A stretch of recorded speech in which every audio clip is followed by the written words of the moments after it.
थे हम लोग। कौन सा पॉइंट लिखवा दिया? 3 पॉइंट लिखवाए तो मैंने शायद आपको। किसी ने लिखे हैं तो बताइए जरा। यस सर, 3 पॉइंट लिखवाए थे। हाँ, कौन कौन से थे? सर एक मिनट सर, एक तो मौखिक श्रव्य श्रेणी वाला प्रक्रिया वाला, एक सृजनात्मकता और हाँ, तीसरी अनुकरण या परंपरा। ठीक है। चौथा पॉइंट लिखिए आप, परिवर्तनशीलता।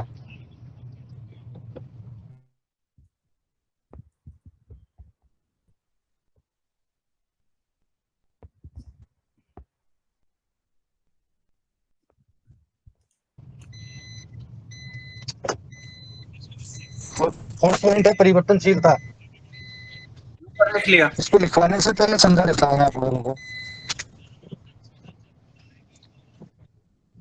हाँ बस, इसको हेडिंग डाल दिए, चौथा पॉइंट लिख लिए परिवर्तनशीलता। इसको लिखवाने से पहले मैं थोड़ा समझा देता हूँ इसके बारे में। संसार की जो प्रत्येक भाषा है, चाहे वो मानव की भाषा हो, चाहे जर्मन हो, चाहे ग्रीक हो, चाहे रोमन हो या हिंदी हो, उन भाषाओं में निरंतर परिवर्तनशीलता बनी रहती है। जो भाषा समय के साथ अपने आप को परिवर्तित करती रहती है, वही भाषा जीवित रहती है। उदाहरण के लिए, हमारे यहाँ पर जो हिंदी की शुरुआत हुई वो वैदिक संस्कृत से मानी जाती है। कई सौ सालों तक वैदिक संस्कृत हमारे यहाँ पर प्रमुख भाषा रही, साहित्य की, पढ़ने पढ़ाने के, अध्ययन अध्यापन की। उसके बाद में उसका जो परिवर्तन हुआ वो लौकिक संस्कृत के रूप में हुआ। कई कई हजार साल बाद में वो परिवर्तन दिखाई पड़ा।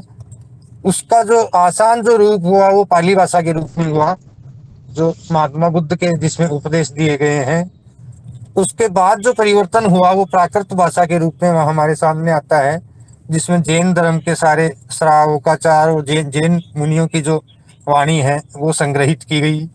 इसके बाद में उसका नवीन परिवर्तित रूप है वो आपका अपभ्रंश हुआ। अपभ्रंश का अर्थ है बिगड़ा हुआ। जो भाषा संस्कृत से बिगड़ी हुई है उसको अपभ्रंश का नाम दिया गया। इसी इसी प्रकार से 1000 ईस्वी के बाद में जो अपभ्रंश भाषा आपकी आई है हिंदी के संदर्भ में, उस अपभ्रंश भाषा से आपकी हिंदी का विकास हुआ है। यही कारण है कि कुछ लोग अमीर खुसरो को हिंदी का पहला कवि कहते हैं, कुछ लोग चंद्रबरदाई को हिंदी का पहला कवि कहते हैं, कुछ लोग अपभ्रंश काल के जो सरहप्पा नाम के जो सिद्ध कवि हैं उनको पहला कवि मानते हैं। कुछ लोग राजा भोज के समय में जो 726 में पुष्प नाम का कोई कवि था उसको पहला कवि मानते हैं। कुल मिला के इस पॉइंट का जो तात्पर्य है वो ये है कि भाषा निरंतर परिवर्तितशील है, और जो भाषा समय के साथ अपने आप को परिवर्तित नहीं कर पाती है वो मृत भाषा बन जाती है, या उसको डेड लैंग्वेज कहते हैं। कोई बता सकता है मृत भाषा कौन सी है?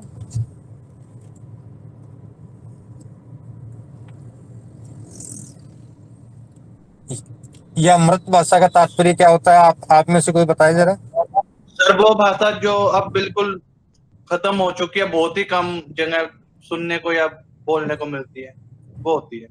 जैसे जैसे जैसे तो सर अब संस्कृति लग रही है, उस हिसाब से तो बहुत कम संस्कृत। लोग है। संस्कृत, बिल्कुल सही कह रहे हैं आप। संस्कृत बाजार की जो भाषा होती है, या जो मार्केट की विचार विनिमय की जो भाषा होती है, उसको हम जीवित भाषा कहते हैं। जीवित भाषा का उदाहरण हम इस प्रकार से समझ सकते हैं, जिस भाषा को नदी की संज्ञा दी गई है। संसार की जो भी भाषा है वो नदी की तरह होती है, और नदी का जो पानी है वो निरंतर बहता रहता है, परिवर्तित होता रहता है, एक जगह ठहरता नहीं है। और कुछ भाषाएं होती है जो एक जगह ठहर जाती है, तालाब की तरह। वो पानी एक जगह इकट्ठा हो जाता है तो उसमें काई जमना शुरू हो जाता है, वो गंदा पानी हो जाता है। कुछ समय बाद उसमें कीड़े मछलियां पनपना शुरू होता है। लेकिन जो नदी का पानी है वो निरंतर प्रवाहित होता रहता है, इस कारण से उसमें ताजगी बनी रहती है, शुद्धता बनी रहती है। भाषा के बारे में भी ऐसा माना जाता है कि कोस कोस पर बदले पानी, 12 कोस पर बदले वाणी। अर्थात हर 3 किलोमीटर के बाद में पानी का परिवर्तन होता है, और हर हर 36 किलोमीटर के बाद में भाषा परिवर्तित होती है। और चूंकि हमारा देश विविधताओं का देश है, इस कारण से यहाँ पर भाषा की विभिन्न बोलियां या विभिन्न शैलियां आपको देखने के लिए मिलती है।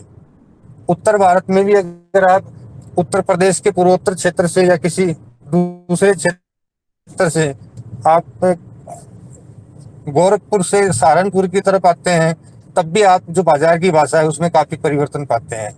तो चौथा जो आपका प्रमुख पॉइंट है भाषा का, वो है परिवर्तनशीलता। इसमें आप लिखिए,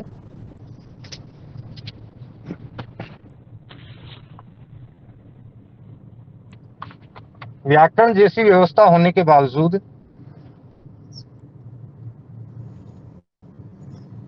व्याकरण जैसी व्यवस्था होने के बावजूद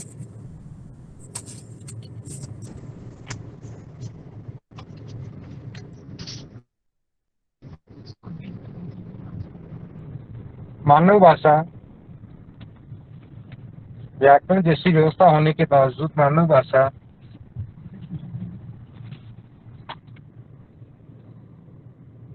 परिवर्तनशील होती है।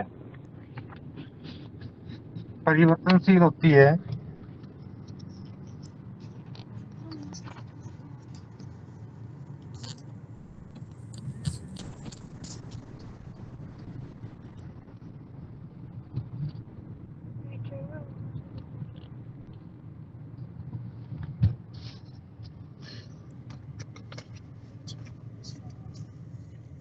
वैदिक संस्कृत से लौकिक संस्कृत, वैदिक संस्कृत से लौकिक संस्कृत, पाली,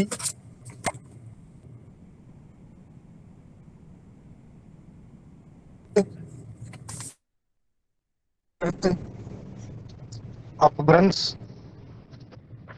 अपभ्रंश और खड़ी बोली। खड़ी बोली भाषा की परिवर्तनशीलता, भाषा की परिवर्तनशीलता की परिचायक है। भाषा की परिवर्तनशीलता की परिचायक है।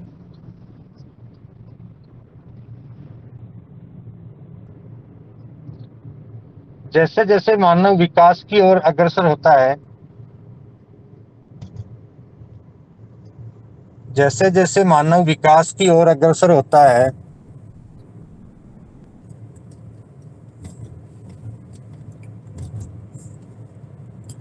वैसे वैसे वैसे वैसे जैसे जैसे मानव विकास की ओर अग्रसर होता है, वैसे वैसे अनेक शब्द भाषा की धारा में वैसे वैसे अनेक भाषा की धारा में शामिल होते रहते हैं। भाषा की धारा में शामिल होते रहते हैं।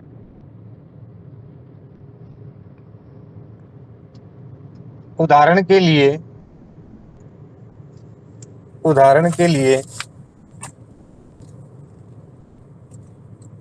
कंप्यूटर, उदाहरण के लिए कंप्यूटर, रोबोट,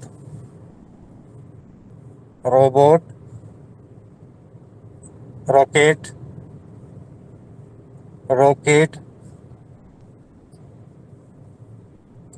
मोबाइल,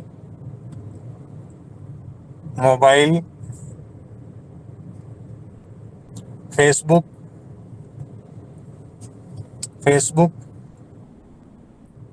जैसे शब्द वर्तमान हिंदी में सम्मिलित हैं। जैसे शब्द वर्तमान हिंदी में सम्मिलित हैं।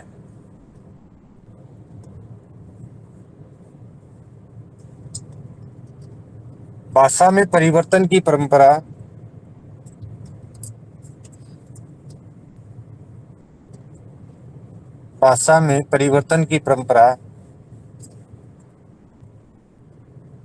प्राचीन काल से मौजूद रही है। प्राचीन काल से मौजूद रही है,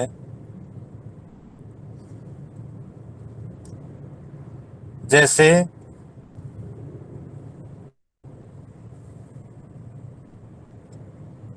संस्कृत का कर्म शब्द, कर्म, कर्म यानी कार्य, संस्कृत का जो कर्म शब्द है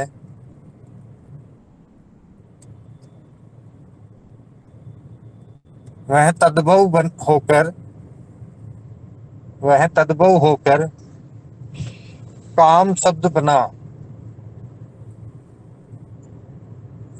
तद्भव होकर काम शब्द बना।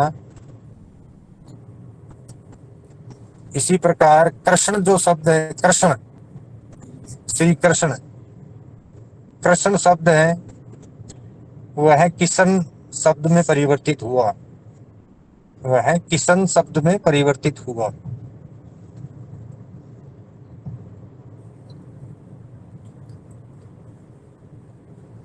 कृष्ण शब्द किशन शब्द में परिवर्तित हुआ।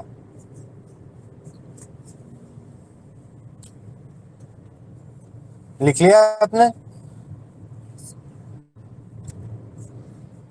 सर 5वां पॉइंट लिखिए आप,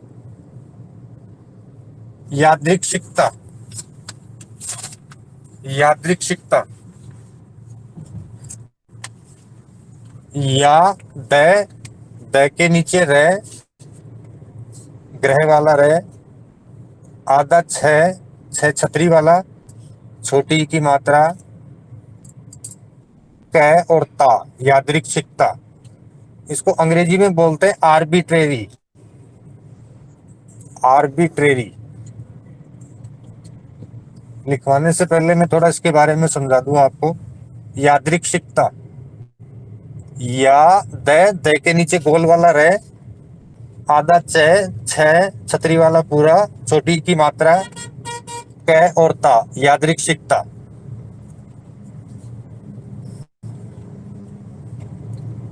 अंग्रेजी में इसको आर्बिट्रेरी कहते हैं, आर्बिट्रेरी, ARBIT,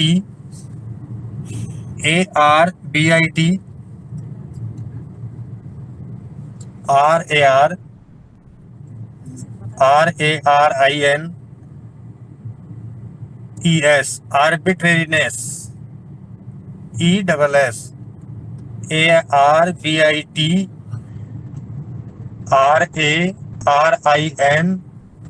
ARBITRARINES, arbitrariness। क्या होता है इसका मतलब समझिए आप। यादृच्छिकता, यादृच्छिकता का मतलब है कि जो भाषा आप बोल रहे हैं या जो शब्दों का जो प्रयोग कर रहे हैं, ध्वनि का सबसे छोटा जो रूप होता है उसको स्वन कहते हैं, स्वन। स्वन, स्वन से मिलकर के आपका अक्षर बनता है, वर्ण बनता है, और वर्ण से आपके शब्द बनते हैं, और शब्दों से आपका वाक्य बनता है। तो जो भाषा की सबसे सूक्ष्म और जो सबसे छोटी इकाई है उसको स्वन कहते हैं। ठीक है, आप कोई भी शब्द बोलते हैं और उसका कोई अर्थ आप निर्धारित करते हैं, तो उस शब्द और उसके अर्थ के बीच में आपस में कोई तालमेल नहीं है। कहने का मतलब, अगर आपने पानी शब्द का प्रयोग किया है, तो पानी जो वास्तविक रूप से एक पानी है, और जो आपने जिन प्रतीकों का प्रयोग किया है, प प्लस ए प्लस न प्लस ई, हलंत है सारे, इन प्रतीकों का, इन ध्वनि प्रतीकों का जो प्रयोग किया है, उनका और उन पानी का आपस में कोई संबंध नहीं है। अगर इनका आपस में संबंध होता तो संसार की अलग अलग भाषाओं में पानी का मतलब पानी ही होता, वाटर का प्रयोग नहीं किया जाता। मेरे कहने का मतलब समझ रहे हैं? ये परंपरा, चूंकि भाषा परंपरा द्वारा, मैंने परंपरा का प्रयोग किया था कि भाषा है वो परंपरा के द्वारा सीखी और सिखाई जाती है। बच्चा घर में पैदा होता है, वो भाषा का प्रयोग करता है, वो भाषा का प्रयोग करता है अपने परिचितों के होठ हिलते हुए देख करके, और वो भाषा का अनुकरण करता है, धीरे धीरे भाषा सीखता है। तो जिस संस्कृति में उसको अलग अलग शब्दों का आभास कराया जाता है, घर में अगर गाय होती है तो उसको बताया जाता है कि गाय जो शब्द है, ग प्लस ए प्लस ये प्लस ए, ये जो प्रतीक है ये हम एक दूध देने वाले पशु के रूप में प्रयुक्त करते हैं। इसको यादृच्छिकता बोलते हैं। यादृच्छिकता का तात्पर्य है कि जिन ध्वनि प्रतीकों का हम प्रयोग करते हैं किसी शब्द के अर्थ को समझने के लिए, उन ध्वनि प्रतीकों और उसके अर्थ में कोई आपसी सामंजस्य नहीं है। उदाहरण के लिए हिंदी में कमल के लिए आपने 3 ध्वनि प्रतीक निर्धारित कर रखे हैं, क प्लस ए प्लस ल प्लस ए प्लस मैं प्लस ए, कमल। ये आपके यहाँ की व्यवस्था है, ये हिंदी की व्यवस्था है। तो हिंदी में अगर आपने कमल शब्द का प्रयोग किया तो इसका अर्थ होगा पानी में पाया जाने वाला एक फूल। लेकिन यही जो ध्वनि प्रतीक हैं वो अंग्रेजी भाषा में दूसरी तरीके से कहे जाएंगे। अंग्रेजी भाषा में उसी फूल के लिए अलग ध्वनि प्रतीकों का प्रयोग होगा जो LOTOUS कहलाएंगे। अंग्रेजी वाले लोगों ने उसके लिए अलग प्रतीक निर्धारित कर रखे हैं। अगर भाषा और उसके अर्थ में आपस में कोई तालमेल होता तो संसार की प्रत्येक वस्तु के लिए अलग अलग शब्दों का प्रयोग नहीं किया जाता, सार्वजनिक या यूनिवर्सल रूप से एक ही शब्द का प्रयोग किया जाता। इसको हम यादृच्छिकता बोलते हैं। समझ में आया? यादृच्छिकता का मतलब है आर्बिट्रेरी, यानी कि भाषा ध्वनि प्रतीकों की व्यवस्था है। ये हमने भाषा की जो परिभाषा दी थी उसमें पहले हमने पढ़ा था, भाषा सार्थक ध्वनि प्रतीकों की व्यवस्था है। हमारे यहाँ 36 प्रतीक हैं भाषा के, अंग्रेजी में 26 प्रतीक हैं। इन प्रतीकों का आपस में प्रयोग करके हम शब्द बनाते हैं, और इन शब्दों का और उनके अर्थ का आपस में कोई तालमेल नहीं है। 1990 से पहले मोबाइल नाम का शब्द आपके यहाँ पे डिक्शनरी में नहीं था, लेकिन 1990 के बाद में जब मोबाइल आया तो आपके यहाँ पर स्क्रीन, नंबर, आपका डिस्प्ले, आपका कॉल, आपका SMS, ये शब्द नए आपकी भाषा में जुड़े और उनका अर्थ निर्धारित किया गया। अगर भाषा और उनके ध्वनि प्रतीकों में आपस में अंतर होता तो जो नए शब्द आते उनके लिए हम अर्थ नहीं बनाते, उनके लिए हम नए ध्वनि प्रतीक नहीं बनाते। अतः व्याकरण होने के बावजूद भी भाषा निरंतर परिवर्तनशील होती रहती है, और उसका जो शब्दों की व्यवस्था है या जो वर्णों की व्यवस्था है उसमें और भाषा में आपस में कोई तालमेल नहीं है। ठीक है, समझ में आया? सर 5वां पॉइंट लिखिए, यादृच्छिकता। इसमें लिखिए आप, भाषा यादृच्छिक ध्वनि प्रतीकों की, भाषा यादृच्छिक ध्वनि प्रतीकों की व्यवस्था है,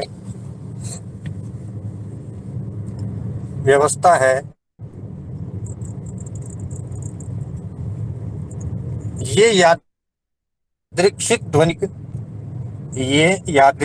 ध्वनि प्रतीक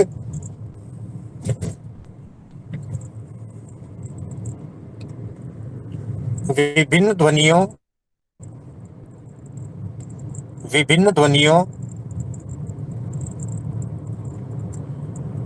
से निर्मित होते हैं, विभिन्न ध्वनियों से निर्मित होते हैं।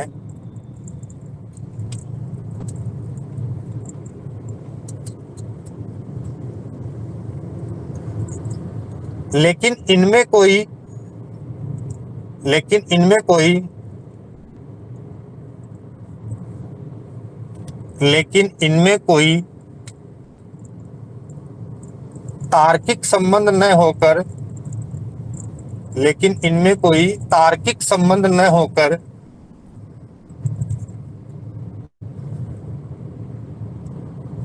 इच्छा से माना हुआ संबंध होता है। लेकिन इनमें कोई तार्किक संबंध न होकर इच्छा से माना हुआ संबंध होता है।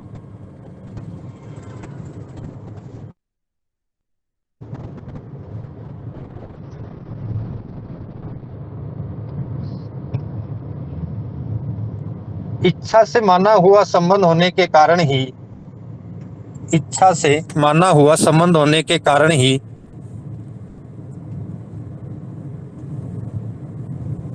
इच्छा से माना हुआ संबंध होने के कारण ही हम पानी को पानी कहते हैं।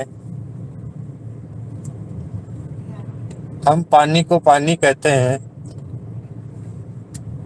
न कि दूध या न कि हम पानी को पानी कहते हैं न कि दूध या रस, न कि दूध या रस।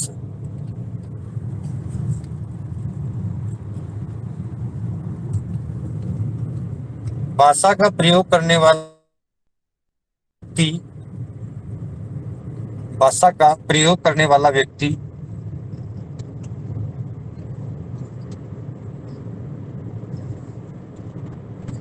अपने जन्म से ही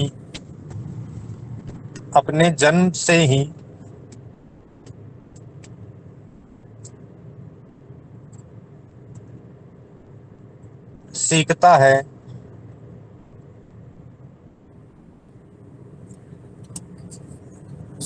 है कि किस वस्तु का क्या अर्थ है, कि किस वस्तु का क्या अर्थ है।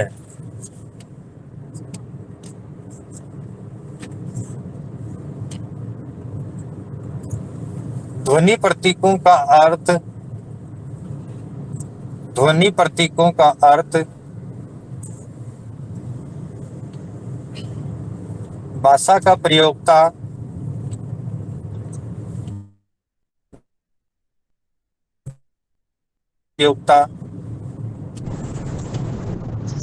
परंपरा और आपसी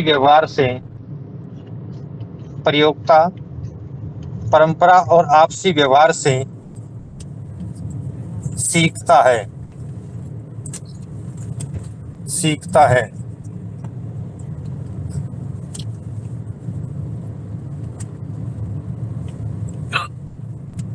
भाषा में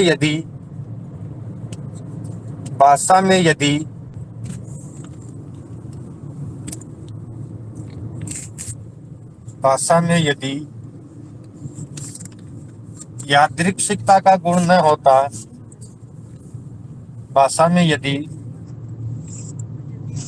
यादृच्छिकता का गुण नहीं होता,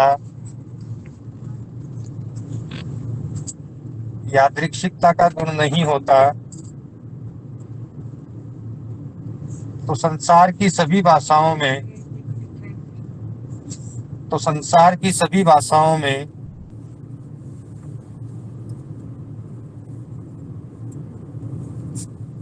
पानी को पानी ही कहते, वाटर या अन्य अर्थ नहीं, वाटर या अन्य शब्द नहीं।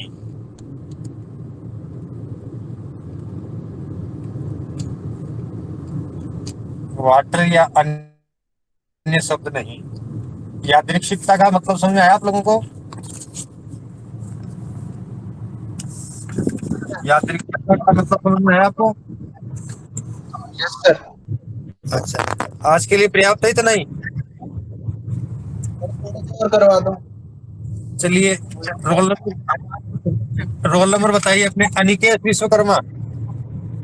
Yes sir. रोल नंबर बताइए। सर 92 है। 92? जी सर। 92। अंजलि यादव।